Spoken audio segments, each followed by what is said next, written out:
Welcome to our channel. మన ఛానల్ని చూస్తున్న ప్రతి ఒక్కరూ ఇప్పుడే మన ఛానల్ని సబ్స్క్రైబ్ చేయండి. వీడియో నచ్చితే లైక్ చేయండి. అలాగే కాంపిటేటివ్ ఎగ్జామ్కి ప్రిపేర్ అవుతున్న వారందరికీ ఈ వీడియోను షేర్ చేయండి. అలాగే మనం లాస్ట్ వీడియోలో పర్స్పెక్టివ్ ఎడ్యుకేషన్ గురించి సబ్జెక్ట్లో మనం ఫస్ట్ టాపిక్ విద్యా అర్థం రకాలు మరియు విద్యా ధృవాలు నిర్వచనాలు క్లాసు చూసాం కదా. ఇప్పుడు థర్డ్ టాపిక్. ఫస్ట్ టాపిక్ ఏంటి?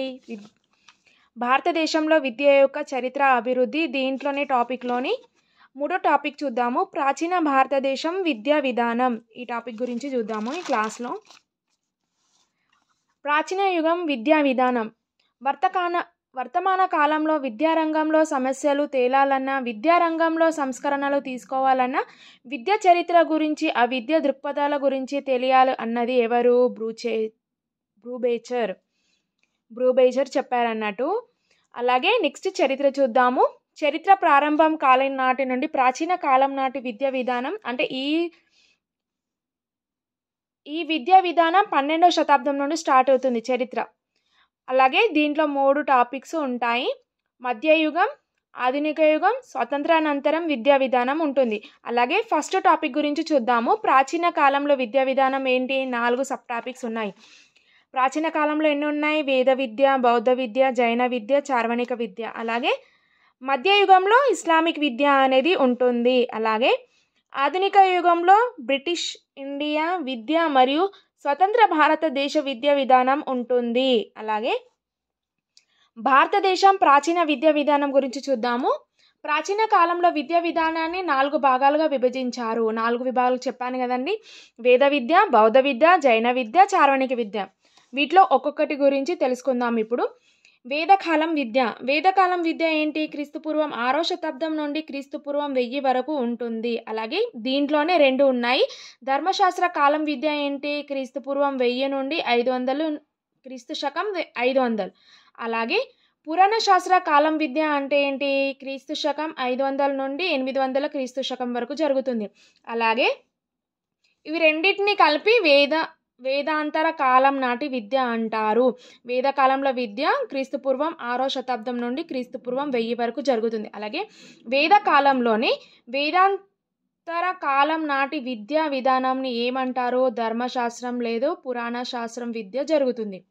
ఇవి 2 విద్యలు జరుగుతాయి. అలాగే చూద్దాము వేదకాలం నాటి విద్య ఫస్ట్ చూద్దాము. దీనిని వేదకాలం నాటి విద్య ఎన్ని ఉన్నాయి? 4. ఇవి సంస్కృతంలో కలవు. వేదము అంటే ఏంటి? వేదము విద్ అనే సంస్కృత పదం నుండి వచ్చింది. విద్ అనే దానికి అర్థం ఏంటి? పవిత్ర గ్రంథము లేదా తెలుసుకొనుట అని మీనింగ్. అలాగే వేదాలను అపుశ్రయాలు లేదా నిత్య లేదా శృతులు అని అంటారు. వేదాలను ఏ పేరుతో పిలుస్తారు? అపుశ్రయాలు లేదా నిత్య లేదా శృతులు అని అంటారు. అలాగే దీంట్లో 4 టాపిక్స్ ఉంటాయని చెప్పాం కదా. ఋగ్వేదము, సామవేదం, యజుర్వేదం, అథర్వణ వేదం. అలాగే వేద విద్యం నాటి లక్ష్యం ఏమి? ఆత్మసాక్షాత్కారము, నైతికాభివృద్ధిని పెంపొందించడం, మోక్షంకి దారి చూపడం. అలాగే వేద విద్యలో 3 అంశాలను రూపొందించారు. ఒకటి వర్ణ వ్యవస్థ. వర్ణ వ్యవస్థలు ఎవరెవరు ఉంటారు వేద విద్యలో? బ్రాహ్మణులు, క్షత్రియులు, వైశ్యులు, శూద్రులు.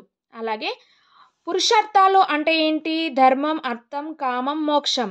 అలాగే ఆశ్రమాలు. వేద విద్యలో 3 అంశాలను రూపొందించారు. అందులో వర్ణ వ్యవస్థలో ఇవి 4: బ్రాహ్మణులు, క్షత్రియులు, వైశ్యులు, శూద్రులు. అలాగే పురుషార్థాలు అంటే ఏంటి? ధర్మం, అర్థం, కామం, మోక్ష. ఈ 4టిని కలిపి పురుషార్థాలు అంటారు. అలాగే ఆశ్రమాలు. వేద విద్యంలోని ఆశ్రమాలు ఉంటాయి కదా, వాటి గురించి తెలుసుకుందాం. దాంట్లో ఫస్ట్ గురించి చూద్దాము. వర్ణ వ్యవస్థ. వర్ణ వ్యవస్థ భావన ఋగ్వేదంలోని 10వ మండలంలో పురుష సూక్తిలో నుంచి వచ్చింది. దీని ప్రకారం చతుర్వర్ణ వ్యవస్థ కలదు. చతుర్వర్ణ వ్యవస్థ దేంట్లో ఉంది? వేద విద్యలో. ఇది ఎక్కడి నుండి వచ్చింది? వర్ణ వ్యవస్థ భావన ఋగ్వేదంలో 10వ మండలంలో పురుష సూక్తిలో ఉంది. అలాగే బ్రాహ్మణులు వర్ణ వ్యవస్థ ఎట్లుంది? బ్రాహ్మణుల తల నుంచి, క్షత్రియులు భుజాలు గుండె నుండి, అలాగే వైశ్యులు పొట్ట నుండి, శూద్రులు ఏంటి? పాదాలు. అలాగే పుట్టుక ఆధారంగా కుల వ్యవస్థ ఏర్పడినట్లు మనుస్మృతి గ్రంథంలో తెలియజేస్తుంది. ఏంటి వేద విద్య? పుట్టుక ఆధారంగా కుల వ్యవస్థ ఏర్పడినట్లు మనుస్మృతి గ్రంథంలో తెలియజేస్తుంది. అలాగే వేద విద్య ఆశ్రమాలు చూద్దాము. థర్డ్ టాపిక్ ఆశ్రమాలు. ఆశ్రమాలు వీటి గురించి జబాలా ఉపనిషత్తులో ఉంది. ఆశ్రమాల గురించి దేంట్లో ఉంది? జబాలా ఉపనిషత్తులో ఉంది. వీటి సంఖ్య ఎంత? 4. అవి ఏంటేంటి?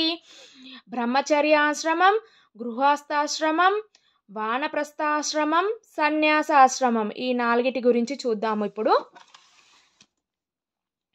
బ్రహ్మచర్య ఇది 0 to 25 సంవత్సరాల మధ్య జరుగుతుంది. దీంట్లో ఏముంటుంది? లక్షణం నేర్చుకునే దశగా ఉంటుంది. గృహస్థ ఆశ్రమం అంటే 25 నుంచి 50 సంవత్సరాలు. దీంట్లో భార్య పిల్లలతో ఫ్యామిలీస్తో ఉండేది గృహస్థ. వానప్రస్థ ఆశ్రమం అంటే ఏంటి? 50 నుంచి 75 సంవత్సరాల లోపు. అంటే ఇవి తీర్థయాత్రలకు, అంటే ఇల్లుని వదిలి వెళ్ళడం. నెక్స్ట్ సన్యాస ఆశ్రమం అంటే ఏంటి? 75 సంవత్సరాల నుండి 100 సంవత్సరాల మధ్య గల వాళ్ళు సన్యాస దీక్ష కోరికలను అంటే సన్యాసం దీక్ష తీసుకొని కోరికలను వదులుకునే వాళ్ళు. అలాగే అర్థమైంది కదండి. ఆశ్రమంలో 4: బ్రహ్మచర్యం, గృహస్థ, వానప్రస్థ, మళ్ళీ సన్యాసం. నెక్స్ట్ వచ్చేసి వేద విద్యా ఉత్సవాలు. వేద విద్యా ఉత్సవాలు ఏంటి? ఉపనయనం, ఉపసంపద. ఉపనయనం అంటే ప్రారంభమయ్యి, అంటే విద్య ప్రారంభమైనప్పుడు చేసే ఉత్సవం, అంటే వేద విద్యలో స్టార్ట్ దశ ఉత్సవం. ఉప అంటే దగ్గర ఆర్ సమీపం, నయనం అంటే నేత్రం. ఉపనయనం అంటే ఏంటి? ఉప అంటే దగ్గర ఆర్ సమీపం, నయనం అంటే నేత్రం. అలాగే ఉపనయనం జరిగిన వారిని ద్విజులు అంటారు. అంటే రెండోసారి జన్మెత్తిన వారని అర్థం, అంటే రెండోసారి జన్మ చేసుకున్న వారని అర్థం. అలాగే వర్ణ వ్యవస్థ ప్రకారం శూద్రులకు ఉపనయన అర్హత లేదు. అంటే శూద్రులకు ఏంటి? శూద్రులకు ఉపనయనం అంటే ప్రారంభ విద్య అనేది వీళ్ళకి లేదు. శూద్రులకు విద్య అనేది లేదు. అలాగే వేద విద్యలో ఫస్ట్ విద్య ప్రారంభించేటప్పుడు వారికి చెవిలో గాయత్రి మంత్రం చెప్పి తర్వాత ఓం నమ శివాయ అనే వాక్యం పలక లేకపోతే ధాన్యం మీద బియ్యం పైన రాయించేవారు. అలాగే మనం 4 ఉన్నారని చెప్పాను కదా, బ్రాహ్మణులు, క్షత్రులు, వైశ్యులు. శూద్రులకు లేదు కదా ఉపనయనం. బ్రాహ్మణులకి 8 సంవత్సరాలు వచ్చినప్పుడు, క్షత్రియులకి 10 or 11 సంవత్సరాలు వచ్చినప్పుడు, వైశ్యులకి 12 సంవత్సరాలు వచ్చినప్పుడు ఉపనయనంని ప్రారంభిస్తారు. అలాగే నెక్స్ట్ చూద్దాము వేద విద్య గురించి. వేద విద్య ఏంటి చెప్పాను కదా, గాయత్రి మంత్రం ఋగ్వేదంలో 3వ మండలంలో ఉంది. ఇది సావిత్రి మరియు సూర్యుని గురించి ఈ మంత్రం తెలియజేస్తుంది. పిల్లలకు వేద విద్యలో చెప్పాను కదా, ఉపనయనం ప్రారంభించేటప్పుడు వారికి చెవిలో గాయత్రి మంత్రం చెప్తారని. గాయత్రి మంత్రం దేని నుండి వచ్చింది అని అంటే ఋగ్వేదంలోని 3వ మండలంలో ఉంది. అది సావిత్రి మరియు సూర్యుని గురించి ఈ మంత్రం తెలియజేస్తుంది. సమవర్తన ఉత్సవం, ఉపనయనం, సమవర్తనం వేద విద్యలో. ఇది దేని గురించి అంటే ముగింపు ఉత్సవం. ఇది 18 సంవత్సరాలు జరుగుతుంది. ఇందులో చూడండి, మీకు అర్థమయ్యేటట్టు బాక్స్లో ప్రిపేర్ చేశాను. వర్ణం, ప్రవేశం, విద్యార్థి దశ, ముగింపు దశ. బ్రాహ్మణులు, క్షత్రియులు, వైశ్యులు. బ్రాహ్మణులకు 8 సంవత్సరాలకు ప్రవేశం జరుగుతుంది. విద్యార్థి దశ 10 సంవత్సరాలు. ముగింపు ఎంత? 18 సంవత్సరాలలో అయిపోతుంది విద్య. క్షత్రియుడు 10 సంవత్సరాలలో ప్రవేశం ఉంటుంది. 8 సంవత్సరాలలో విద్యార్థి దశ వేస్తాడు, 18 సంవత్సరాలు. అలాగే వైశ్యులు 12 సంవత్సరాలకు ప్రవేశము విద్య కోసము. అలాగే 6 సంవత్సరాలలో విద్యార్థి దశ కంప్లీట్ అవుతుంది. మొత్తం 18 సంవత్సరాలలో ముగిస్తుంది. ఈ ఉత్సవం జరిగినప్పుడు గురువు విద్యార్థికి 2 వాక్యాలు చెబుతాడు. ఏంటి? ఈ ఉత్సవం జరిగినప్పుడు గురువు 2 వాక్యాలను చెప్తాడు. అది ఎల్లప్పుడూ సత్యం పలుకుము, నీ కర్తవ్యాన్ని నీవు నిర్వర్తించుము. అంటే గురువు విద్యార్థులకు ఈ 2 వాక్యాలను చెప్తారన్నమాట. ఎల్లప్పుడూ సత్యంనే పలుకుము, నీ కర్తవ్యాన్ని నీవు నిర్వర్తించుము.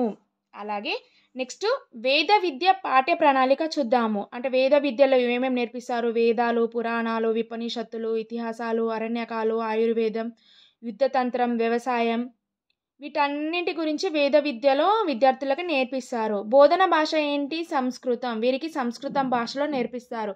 బోధన పద్ధతులు ఏంటి? వాచిక పద్ధతి, బెల్ పద్ధతి, మానిటోరియల్ పద్ధతి. వాచిక పద్ధతి, బెల్ పద్ధతి, మానిటోరియల్ పద్ధతి. అలాగే వాచిక పద్ధతి గురించి చూద్దాము. వాచిక పద్ధతిలో 3 ఉన్నాయి. 3 పద్ధతుల ద్వారా, అంటే వాచిక పద్ధతి అంటే ఓరల్ మెథడ్. దీంట్లో శ్రవణం, మాననం, నిధిధ్యాసనం అంటే ధ్యానం నేర్చుకున్నవారు, మననం అంటే గుర్తుకు తెచ్చుకోవడం, శ్రవణం అంటే వినే దశ అంటే సొంతంగా విని చెప్పే దశ. నెక్స్ట్ రీకాల్, మననం అంటే రీకాల్ అంటే గుర్తుకు తెచ్చుకోవడం. ధ్యానం అంటే ధ్యానంలో కూర్చున్నప్పుడు లైఫ్తో పోల్చడం అన్నట్టు. బెల్ పద్ధతి, ఇది ఇంగ్లాండ్కి చెందిన బైల్ అనే విద్యావేత్త పద్ధతిని కనుక్కున్నాడు. ఇది 14 సంవత్సరంలోపు పిల్లలందరికీ విద్య అందించడానికి యుఈఈ ప్రవేశపెట్టింది.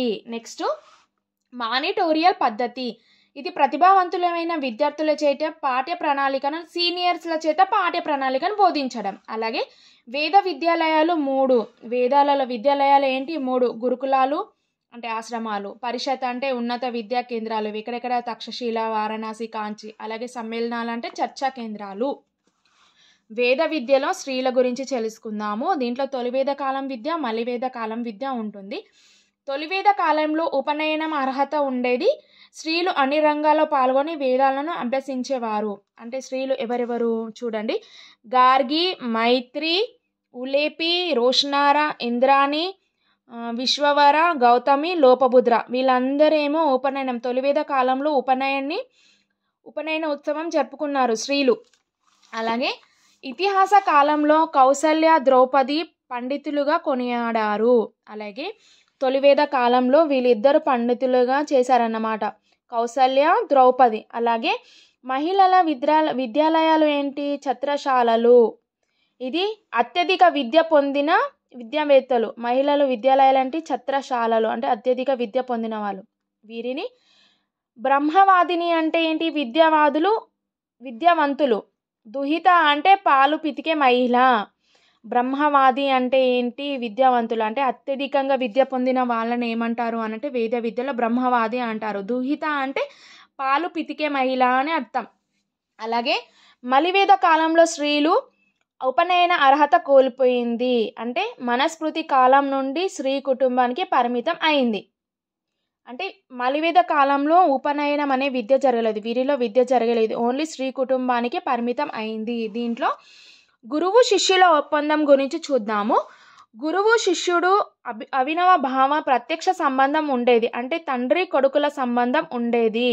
ఈ కాలంలో గురువును దృష్ట అని పిలిచేవారు. వీరిలో గురువులు 4 రకాలు. ఒకటి ఆచార్య, ఉపాధ్యాయుడు, గురువు, అతి గురువు. శిష్యులు గురువు వద్దనే ఉంటూ ఆచరణాత్మక విద్యను గడిపేవారు. శిష్యులు ఎక్కడ ఉండేవారు, గురువు దగ్గరనే ఉండి విద్యను నేర్చుకునేవారు. అలాగే వేద విద్యలో శిష్యులను అంతేవాసి, గురుకులవాసి, ద్విజుడు అని పిలిచేవారు. వేద విద్యలో శిష్యులను ఏమని పిలిచేవారు, అంతేవాసి, గురుకులవాసి, ద్విజుడు పిలిచేవారు. అలాగే గురువును ఏమని పిలిచేవారు గుర్తుందా, గురువును దృష్ట అని పిలిచేవారు. అలాగే వీరు మంత్రాలను ఒక్కసారిగా విని గుర్తుపెట్టుకునే విద్యార్థులను ఏమంటారు తెలుసా, శ్రద్ధధరులు. మంత్రాలను ఒక్కసారిగా విని గుర్తుపెట్టుకునే వారిని ఏమంటారు, శ్రద్ధధరులు అని అంటారు. వేద విద్యలో గురువు స్థానాన్ని చూసింది ఎవరు, కబీర్. అలాగే వేద విద్యలో లోపాలు చూద్దాము. అన్ని కులాల వారికి విద్యా అర్హత లేదు. అలాగే గురువు స్థానం ఒకే వర్గానికి పరిమితం కావడం. అలాగే పని విద్యకు అనుభవ విద్యకు మధ్య ప్రాధాన్యత లేదు. శాస్త్ర విజ్ఞానానికి ప్రాధాన్యత ఇవ్వలేదు. అంటే వైజ్ఞానిక శాస్త్రము వాటికి ప్రాధాన్యత ఇవ్వలేదు. నెక్స్ట్ క్లాస్లో వచ్చేసి మనం బౌద్ధ విద్య, నెక్స్ట్ వచ్చేసి మనం జైన విద్య, నెక్స్ట్ ఇస్లామిక్ విద్య, ఈ 4 విద్యల గురించి నెక్స్ట్ క్లాస్లో తెలుసుకుందాం. ఈ వీడియో కనుక మీకు నచ్చితే లైక్ చేయండి, షేర్ చేయండి. అలాగే ఈ వీడియోలో ఈ టాపిక్స్ల గురించి, సబ్జెక్టు గురించి నేను షార్ట్కట్గా కూడా తయారు చేశానండి. ఇది కూడా మీకు అప్లోడ్ చేస్తాను. నా వీడియో కనుక నచ్చితే లైక్ చేయండి, షేర్ చేయండి, సబ్స్క్రైబ్ కూడా చేయండి. Thank you.